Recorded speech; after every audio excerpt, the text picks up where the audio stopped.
सिमरन चरण गुरुदेव के लिखो शब्द अनूप। कृपा करे भगवान सच्चा चित्त आनंद स्वरूप। कार्तिक मास का सेकंड अध्याय सुनने से पहले चैनल को सब्सक्राइब कर दें।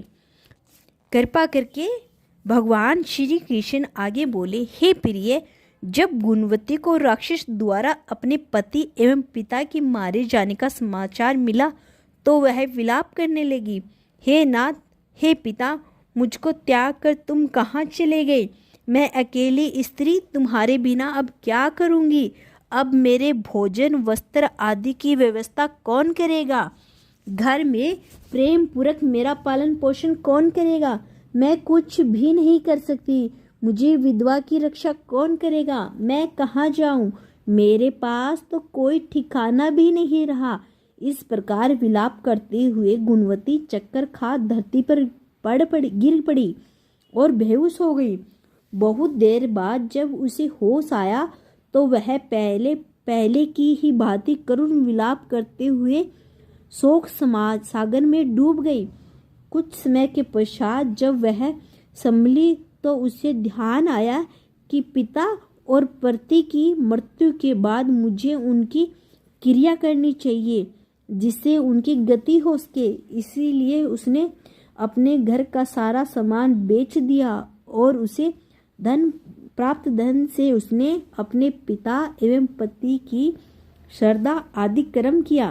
तत्पश्चात वह उसी नगर में रहते हुए आठों पहर भगवान विष्णु की भक्ति करने लगी। उसने मृत्यु पर्यंत तक नियम पूर्वक सभी एकादशी का व्रत और कार्तिक एक महीने में उपवास एवं व्रत किए।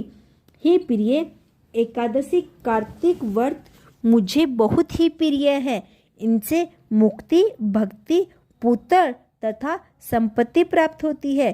कार्तिक मास में जब तुला राशि पर सूर्य आता है तब ब्रह्म मुहूर्त में उठकर स्नान करने से वह व्रत एवं उपवास करने वाले मनुष्य मुझे बहुत प्रिय है, क्योंकि यदि उन्होंने पाप भी किए हो तो भी स्नान एवं व्रत के प्रभाव से उन्हें मोक्ष प्राप्त हो जाते हैं। कार्तिकेय में स्नान, जागरण, दीपदान तथा तुलसी के पौधों की रक्षा करने वाले मनुष्य साक्षात भगवान विष्णु के समान है। कार्तिक मास में मंदिर में झाड़ू लगाने वाले, स्वस्तिक बनाने वाले तथा भगवान विष्णु की पूजा करने वाले मनुष्य जन्म मरण के चक्कर से छुटकारा पाया जा सकता है। यह सुनकर गुणवती भी प्रतिव्रत श्रद्धा पूर्वक कार्तिक का व्रत और भगवान विष्णु की पूजा करने लगी। हे प्रिय, एक बार उसे ज्वर हो गया और वह बहुत कमजोर भी हो गई थी। फिर भी वह किसी प्रकार गंगा स्नान करने के लिए चली गई। गंगा तक वह पहुंच गई, परंतु शीत के कारण वह बुरी तरह से कांप रही थी। इसी कारण वह स्थिर हो गई। तब मेरे दूत उसे मेरे धाम ले आए। पश्चात ब्राह्मण आदि देवताओं की प्रार्थना पर जब मैंने कृष्ण का अवतार लिया तो मेरे गण भी मेरे साथ इस धरती पर आए हो।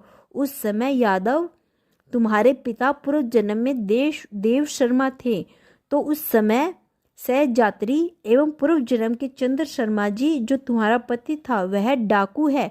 और हे देवी, तू ही वह गुणवती है। कार्तिक व्रत के प्रभाव के कारण ही तू मेरी अर्धांगिनी हुई है। पूर्व जन्म से तुमने मेरे मंदिर के द्वार पर तुलसी का पौधा लगाया था।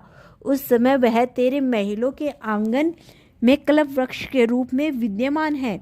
उस समय में जो तुमने दीप दान किया था उसी के कारण तुम्हारी देह इतनी सुंदर है और तुम्हारे घर में साक्षात लक्ष्मी का वास है, क्योंकि तुमने पूर्व जन्म में अपने सभी व्रतों का फल प्रतिस्वरूप विष्णु को अर्पित किया था। उसी प्रकार इस जन्म में तुम्हें मेरी प्रिय पत्नी हुई हो।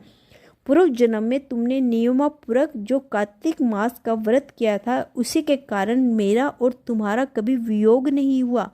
इसी प्रकार कार्तिक मास में व्रत आदि करने वाले मनुष्य मुझे तुम्हारे समान प्रिय है।